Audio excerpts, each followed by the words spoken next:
Почитувани гледачи, добар ден. Јас сум Сања Димитровска, ова е Добриот доктор. Досега се направени 5 трансплантации на црн дроб од кадавер.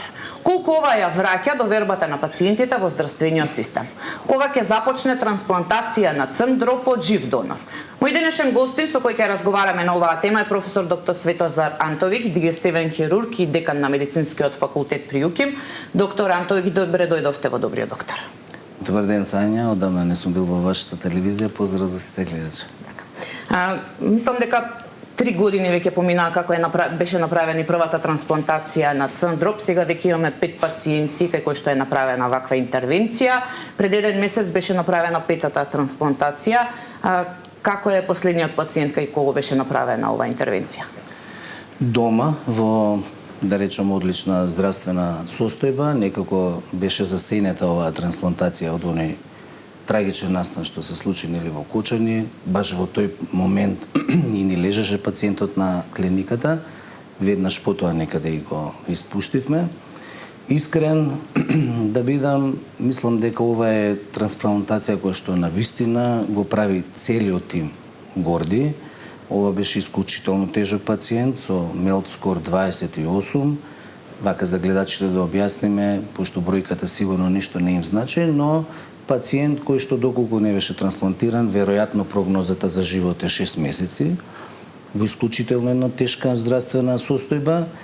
И во оваа прилика искрено сакам да кажам дека ова е победа не на хируршкиот тим, него на целиот анестезиолошки и гастроентеролошки тим, кој што го водеше овој пациент после операцијата.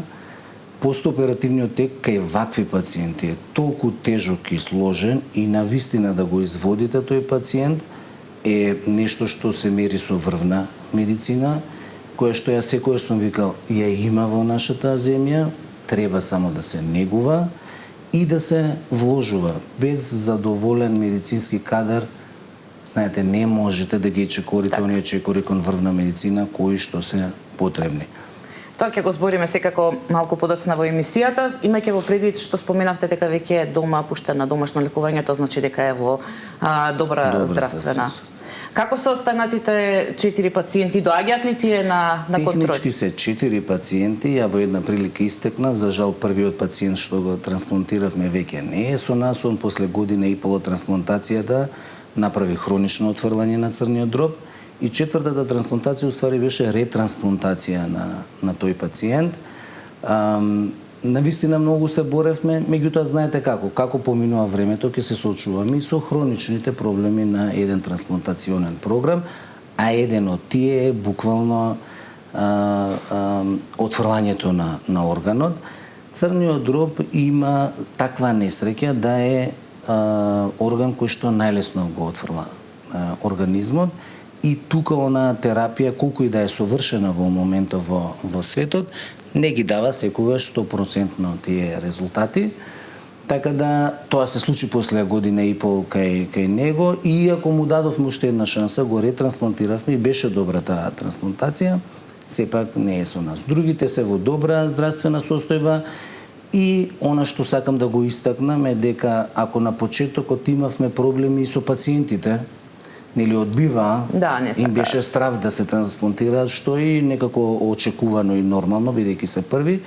Веќе со последнава тоа го немавме него. Првиот пациент кој што беше најтежок на листата и оној кој што му одговараше крвната група, ја прифати трансплантација. Јас да ги повикам и нашите гледачи дека може да се јават во живо и да постават прашање до нашиот денешен гостин.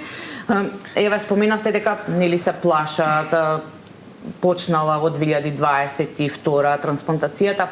Меѓутоа, колку може да чекаат? Кои се оние симптоми кои што укажуваат дека трансплантацијата е единствениот начин за да продолжат со живот?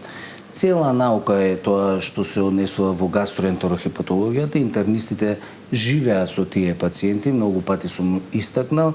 Они додека дојдат до листата за трансплантација, прво конзервативно се лекуваат долго, бидејќи зборуваме за хронична болест на црниот дроб цироза, најчесто.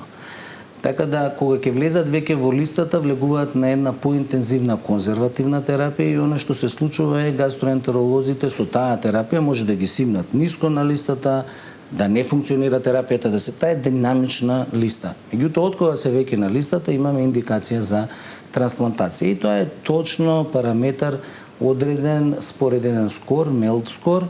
Чим дојде пациентот до MELD скор 15, тој е веќе кандидат за операција. Колку му е поголем тој скор, толку е тој поприоритетен за трансплантација. Не може во недоглед и затоа и се трудиме за развој на овој програм. И ве кажавте, вие самите ја направивме крајот на 22-ра, веќе имаме само 5 и тоа не е доволно. Ни оддалеку не е доволно. Да, треба што повеќе да се зборува за Македонија според органодарителство. бројот на жители би требала да прави некаде помеѓу 10 и 15 трансплантации годишно и токму заради тоа, иако се трудевме интензивно овие 2 години да го развиеме тој програм, за жал, се уште наоѓаме мал број на донори. И повторно нагласувам, како и порано што сум кажувал, немаме проблем со донирање на органи од страна на населението. Ние тука сме стварно во европските просеци, некаде 43% прифатеност, што е глобално толку. Секој втор практично што ќе го прашат анестезиолозите, што ќе го најдат со мозочна смрт, фамилиите се согласуваат. Она што имаме проблем е токму во пронаоѓање на пациенти со мозочна смрт. И засега капацитетите каде што е тоа возможно се карил на клиничкиот центар. Додека тоа не го прошириме на целата територија на државата, да сите болници имаат истренирани своји интензивни неги што ќе пронајдат мозочна смрт, тогаш не може да очекуваме тој број да расте. И токму заради тоа веќе почнуваме да размислуваме за трансплантација од жив донор. Така. Секако ќе зборуваме што ќе значи трансплантација од жив донор. Имаме гледач, повелете во програма сте. Добар ден. Добар ден, повелете. Едно прашање до докторот Светозар, може? Повелете. Вака, требаше да имаме операција уште од септември-октомври. Се обратиме кај неговиот колега Бујер Османи и ни кажа за една недела дека треба да се опериш. И од тогаш до денеска опште ништо, значи ни ме вика, ништо не ми се јавува, значи. А за каква операција станува збор? Ми зема сите значи документи, сите броеви и ми кажат чекај, ќе ти се јавиме, бидете дома, спремете се и ништо до денеска, значи, уште неколку дена е. А за каква операција станува збор? Не знам, може би не се исклучи гледачот, меѓутоа претпоставам дека и вие имате она листи на чекање како што има. Да, знаете како, сега не можам да зборувам за колегата Османи и каква е неговата листа и зошто толку чека пациентот. Кога станува збор за листите, она што би сакал ја вака малце да го објаснам и мислам дека ќе биде убаво за јавноста, ние имаме 3 абдоминални сали. А сме 18 специјалисти. И секој од нив може да оперира практично еднашка неделно. Јас конкретно оперирам само во вторник. И во еден ден вие може да завршите 2 интервенции.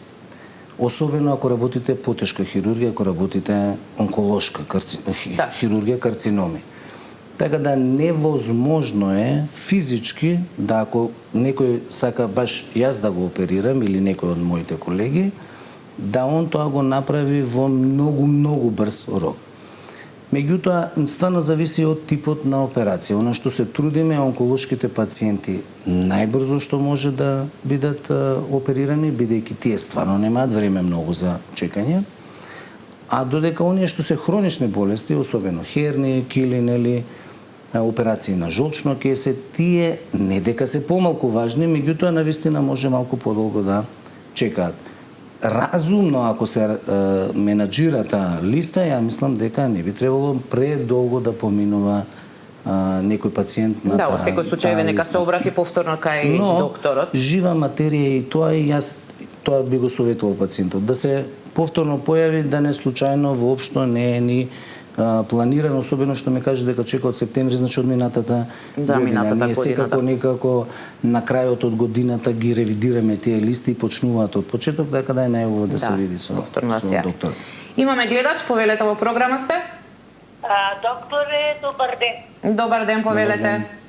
Се јавувам од Битола. Повелете. Сум со огромен карцином на црн дроб. Добро. Пред 4 години со биопсија ми утврдија дека имам солитарен фиброзен тумор. И ми рекоа дека нема потреба кај мене да се прави можеби операција, затоа што е то бенигн тумор и ќе се следи. И јас следе доктора и не растеше. Ама со теко на времето то почива толку кај мене да расти, докторе, што дојде до невидени граници. Сега е моментално 50 сантими во Добро, и што ви кажа лекарите? Ми направи 3 хемоемболизации. Кај Александар Ѓоревски и тоа беше пред 3 години.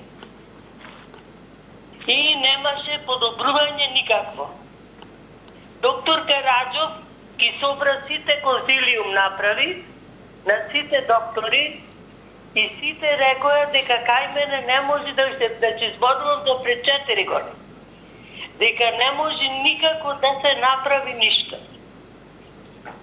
И еве сега сум на 56 години, докторе. И сега седам дома и добив инвалидска пензија и добив и свртување и на раката и дистонични промени, што не са докторите дали се поврзани, да. Така да ве разбрав. Што во вакви случаи, доктор Анти? Вака очигледно малку посложен случај. Ќе биде убаво да се видиме со пациентката, еве слободно нека дојде во понеделник во 9 часот, јас баш ќе го разгледам. Меѓутоа, она што сакам да го објаснам за гледачите, секоја онколошка, особено интервенција кај нас, иде на проценка прво од мултидисциплинарен онколошки конзилиум. Ние тие секогаш го држиме во петок на клиниката и без одобрение на тој конзилиум нити може да го оперирате пациентот, нити може да се спроведе било каква терапија некој што индивидуално размислува. И идејата на тие конзилиуми е токму тоа, од повеќе што се вика глави, да се добие мислење за тоа каква треба да биде понатамошната постапка со пациентот. Овдека, колку што разбрав, тој конзилиум одлучил да не се оди на операција. Тоа пред 3 години, како што ја разбрав, значи можеби сега има... И е пратена на интервентни радиолошки процедури, односно емболизирање, тоа значи прекинување на крвотокот во артериите кои што го хранат тој тумор.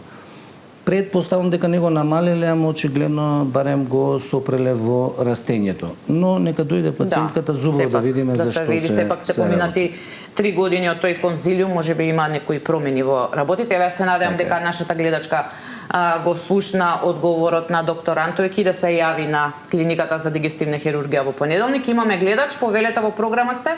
Благодарам. Дали имаме гледач? Повелете, ве слушаме. Добар ден, пред малку што се сакам да поставам едно прашање до докторот Светозар.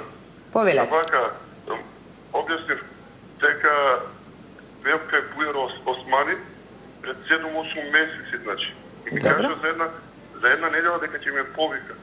Тон денеска ништо не ме контактира, значи, а имам проблем со некоја циста, значи. Требаше да се оперишам, ми зема неговиот асистент. Да, ние ве слушнавме, меѓутоа не знам дали вие го слушнавте и доктор Антовик, дека не е лошо повторно да се обратите на клиниката и кај докторот да видите до каде е вашата процедура.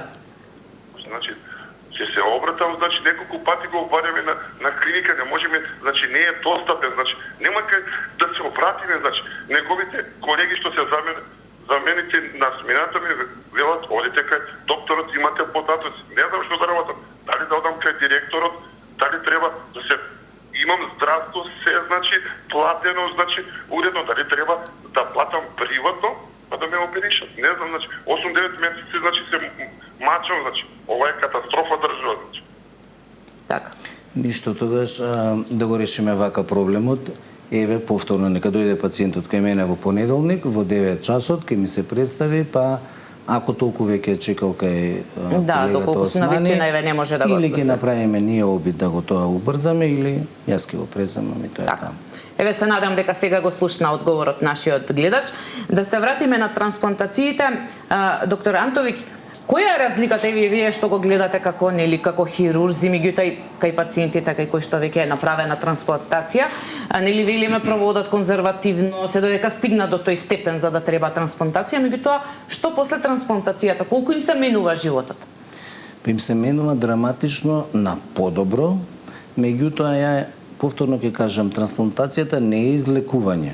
Значи, ние сме му помогнале на пациентот да едни проблеми, кои што се многу големи живото, загрозувачки, ги смениме за други, меѓутоа помале, бидејќи тие пациенти повторно остануваат доживотно на терапија, особено на имуносупресивна терапија. Но она што се случува кај тие пациенти, бидејќи сега имаат здрав црн дроб, одеднашка сите параметри кои што до вчера ги загрозувале, почнуваат полека да се смируваат. Така да после известно време они буквално имаат нормален живот. Она што останува е грижа за тој нов црн дроб. Една од тие работи е да се тргнат сите штетни материи кои што довеле до оштетување на првичниот црн дроб, а втората е имуносупресивната терапија која што мора да ја примаат доживотно за да тој црн дроб не биде отфрлен од телото. Еве споменавме, знаеме што значи нели органот од кадавер, меѓутоа што значи трансплантација на црн дроб од жив донор? Како би се изведувало? Еве вие веќе споменавте пред известно време дека се прават нели сите тие, се прават подготовки. Да. Како тоа би функционирало и што значи од жив донор? Колку се зема од црниот дроб на живиот донор за да се присади на тој на кој што му треба? Така. Некако самото име имплицира, нели, дека зборуваме за пациенти кои што се, не може да кажете ни пациенти, бидејќи се здрави луѓе. Да, здрави. Едноставно решиле дека ќе денираат дел од својот црн дроб, најчесто се тоа се разбира фамилии. Кај тие луѓе ние земаме половина од црниот дроб. Се може да вака личи многу, меѓутоа црниот дроб има изворедна можност за регенерација. Така да и кога оперираме постојано пациенти заради тумори, како што се јави пациентката, ние некојаш вадиме до 2/3 од тој црн дроб заболен, така да доволно е со 1/3 да човек преживее и потоа да има нормален живот. Така да половина зимање не е толку страшно за донорот. Она што е страшно е дека е тоа голема процедура. Оперирате здрав човек, одговарате одеднашка за двајца, особено за некој кој што е здрав, и бидејќи е голема процедура, во таа треба да се впуштите на вистина кога се осеќате како тим многу спремни за тоа. Ние сме во тек на набавка на микроскоп, за среќа државата стварно имаше слух што е потребно за таа трансплантација и се набавува еден интраоперативен микроскоп кој што чини многу пари, а ни е потребен затоа што сега ќе имаме работа со шиење на многу мали крвни садови и конецот кој што го користиме е 10 нули, вака да го објаснам за гледачите, е помал од влакно на коса, така тој не го ни гледате. И заради тоа ни е потребен тој микроскоп. Покрај набавкава на цела опрема што ни е потребна, планираме и тимот да отиде на подготовка во Турција. Турција е една од водечките земји кои што прави трансплантација од жив донор.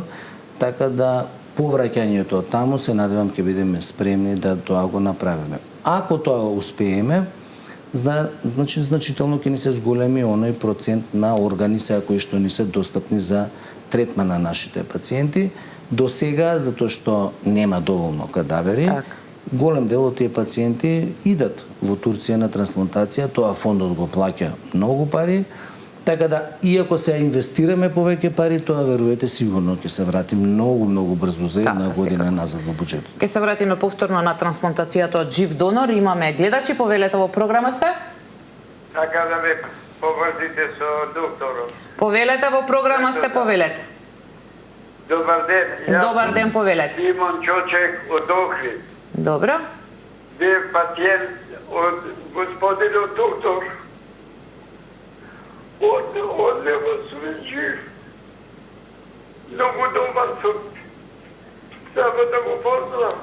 Така, јас ви благодарам многу што се јавивте, еве, ваш пациент од Охрид. Да, вака и емотивно. Ви благодарам многу, се надевам дека е се во ред. Така. Имаме гледач, повелете во програма сте? Ало, добар ден. Добар ден, повелете. Вака, не сакам се деструва да се консултирам. Називаме. Повелете, ве слушаме. Ало, Во програма сте, повелете, ве слушаме. на 25.12.2021 година. Добро? Имах кила. Имах браки болки, бев во одржана болница. Одржана болница не сакаа да ме примат, значи ми правеа прегледи све. Од тука отидовме во градска болница. Во градска болница докторот ми вика, ќе чекаш сега до сега немаме термини. Повторно бев уште 2 пати на контрола, ми вика нема, вика ти вика таблети, вика може да добиеш преписно изтребало таблетите, вика само го имаш болки. До ден денеска уште не ме повикале за операција, а имам малку како дупце отворено на ова, може да стане 15 требата од кила. И со болки сум, повремено значи лежам повеќе. Никој не презема мерки за ништо. За фистула, така се работи? За фистула, така споменавте? За кила. Кила. А кила? Да. Кила. Меѓутоа не во на клиниките, туку во градска болница? Срединално окружство. Да.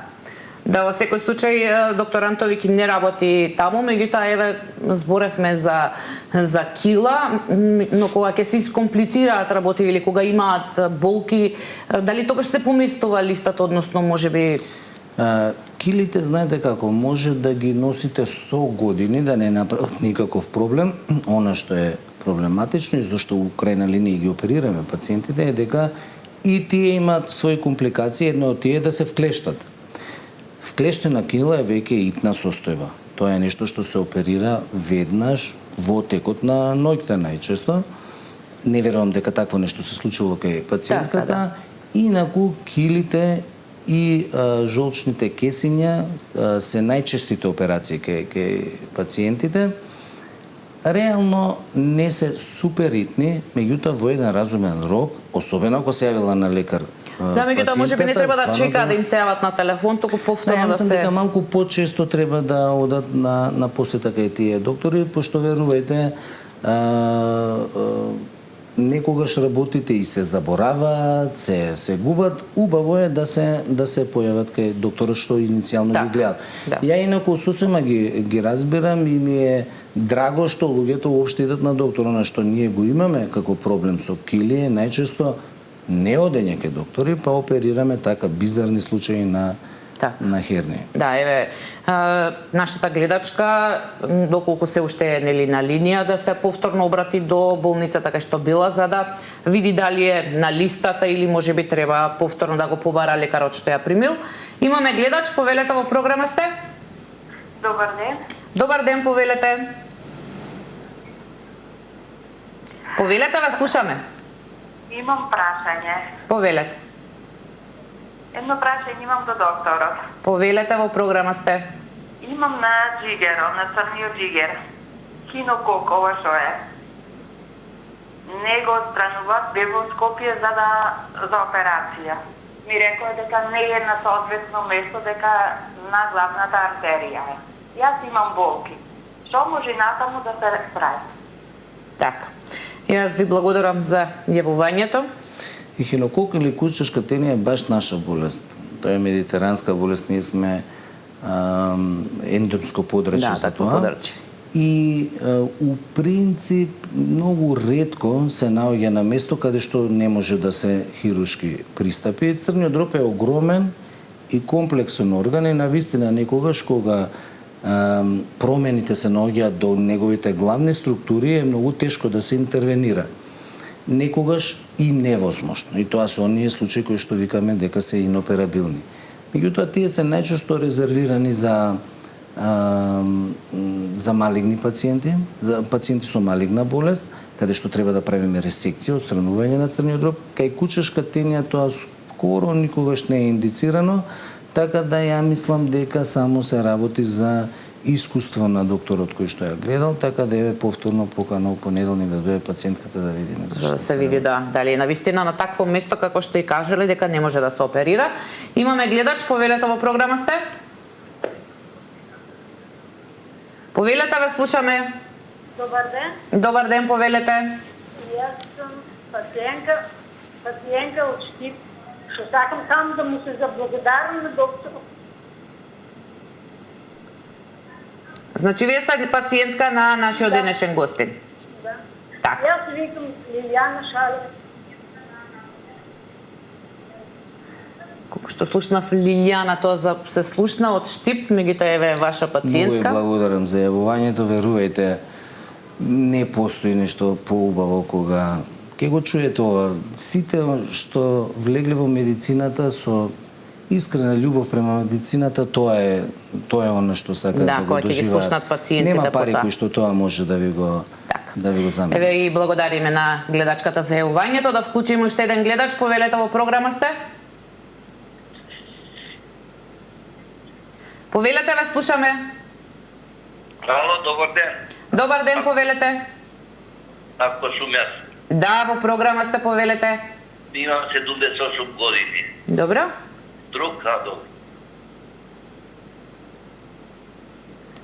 Имате 78 години и не ве слушнав. Да, имам кива, ама немам болки ништо. Добро. Да. Па сака да прашам докторот дали има потреба од хируршизатор од операција. Така, јас ви благодарам многу за јавувањето.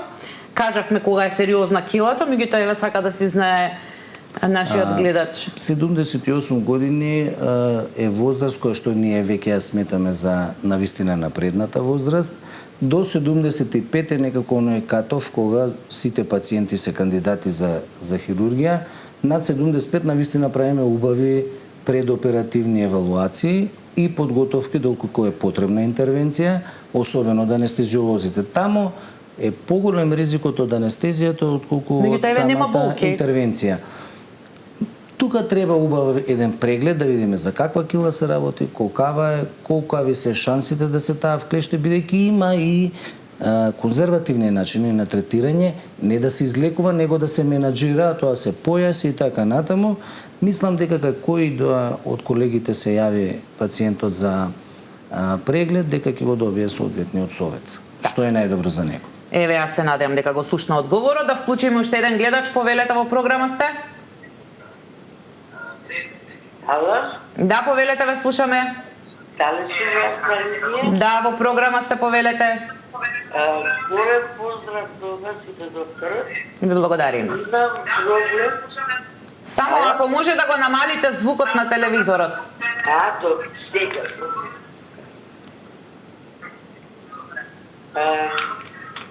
Имам... Да. Повелете, сега ве слушаме. Голем проблем. Остечем од десната страна болки, значи под стомакот, отечен ми и стомакот. Меѓутоа не се хранам за да ми биде мене толкав стомакот. Без на лекар, матичниот ми испрати во Козле во една амбулантна болница, за да ме снимаат за црниот дроб. И докторката ме прегледа така на бrzina и ми рече премногу замастен црниот џигер.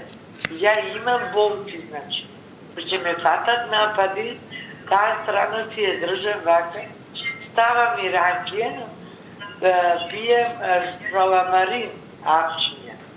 И не знам каде да се обратам, каде да отидам за подобро да испитам за црниот џигер. Така.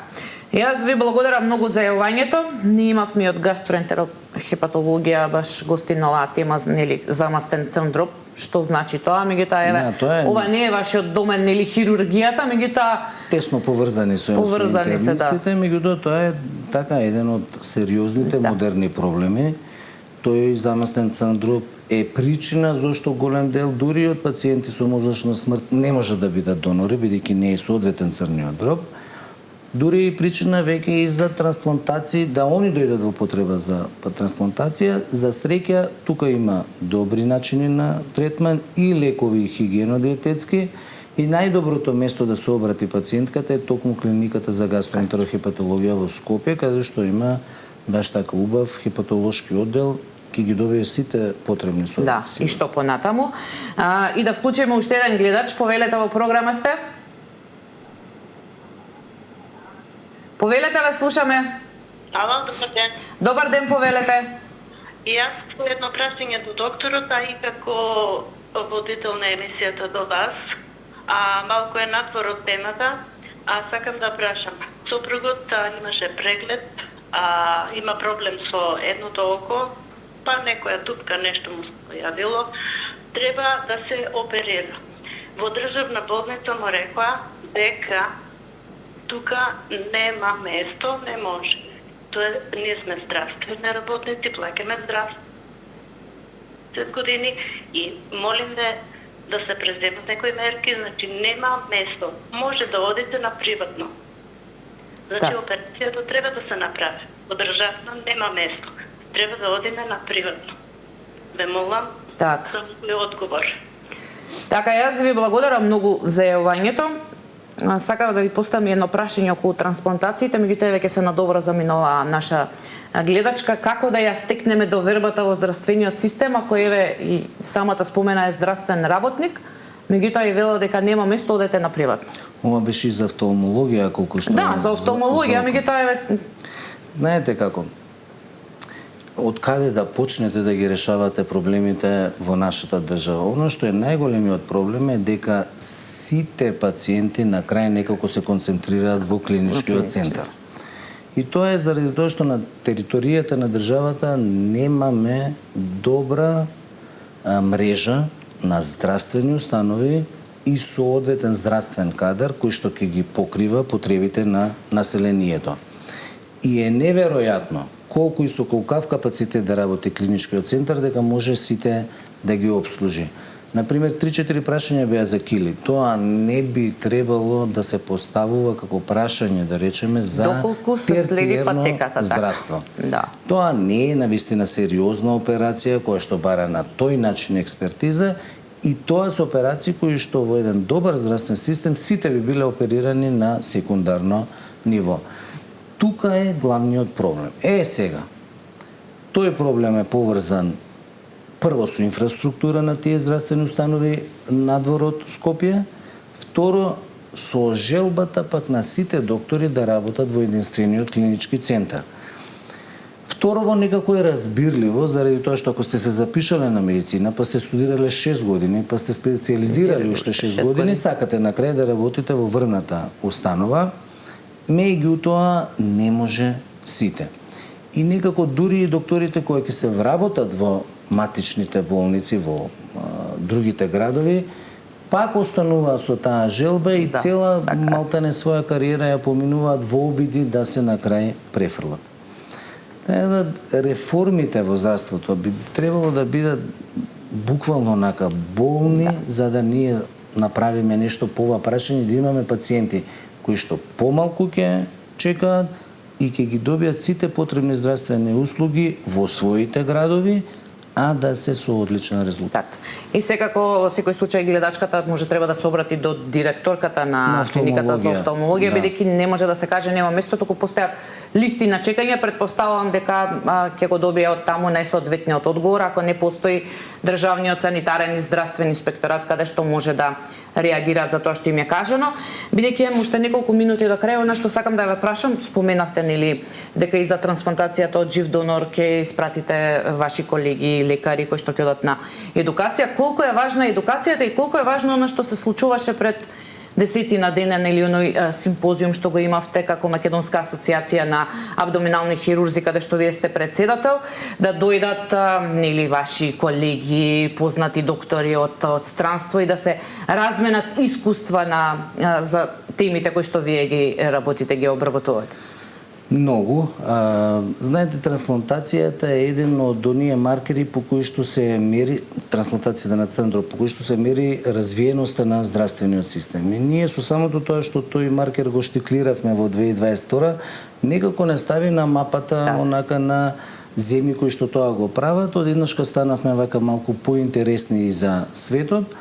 Јас добив покани во неколку земји за тоа да зборам, затоа што нашиот беше еден стварно единствен и чуден случај, тоа е да тим без некој од надвор да помага направи трансплантација на црн дроб и некако у тие контакти со колеги од странство се роди идеја да дојдеме во Македонија да направиме еден голем конгрес. Така да после 15 години хируршки конгрес кој што беше во Македонија, ние сега направивме пред 10 дена во хотелот Хилтон голем конгрес на East West чептерот на Интернационалната хепатобилиопанкреатична асоциација. Дојдоа на вистина прекрасни луѓе од надвор, 30 гости имавме.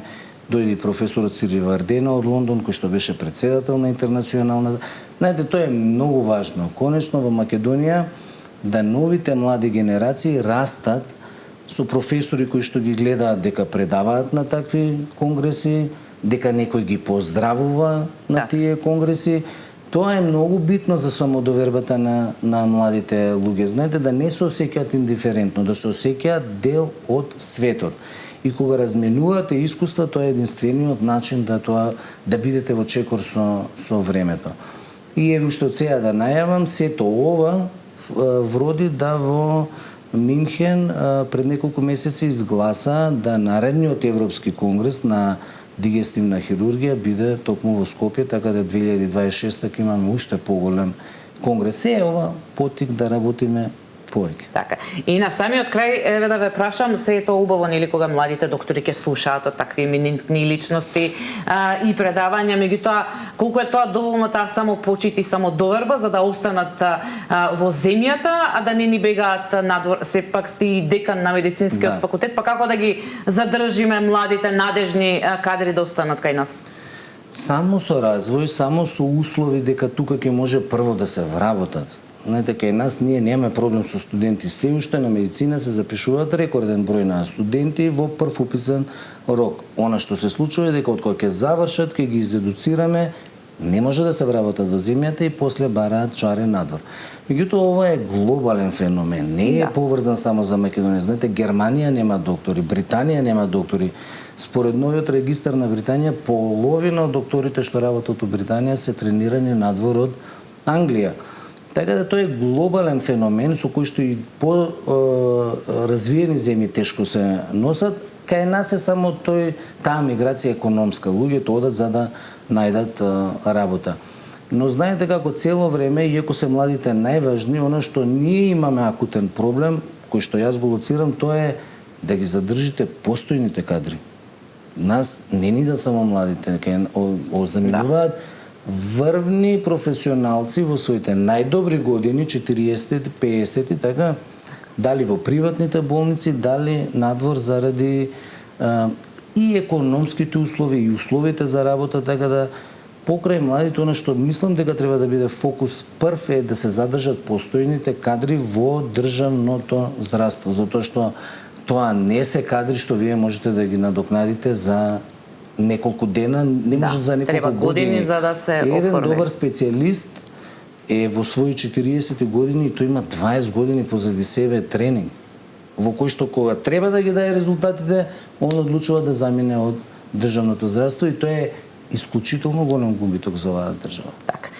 Времето на денешната емисија ни помина, сето ова што го зборевте ви како дигестивен хирург и како декан имате, претпоставам, многу работа што треба да работите и за да напреднува трансплантацијата, меѓутоа како да ги задржиме нашите млади и кадри, меѓутоа и вашите колеги да останат во нашата земја и во државното здравство. Доктор Антовиќ, јас ви благодарам што бевте мој денешен гостин. Ми беше задоволство, поздрав уште еднаш до гледачите да те весели. Така.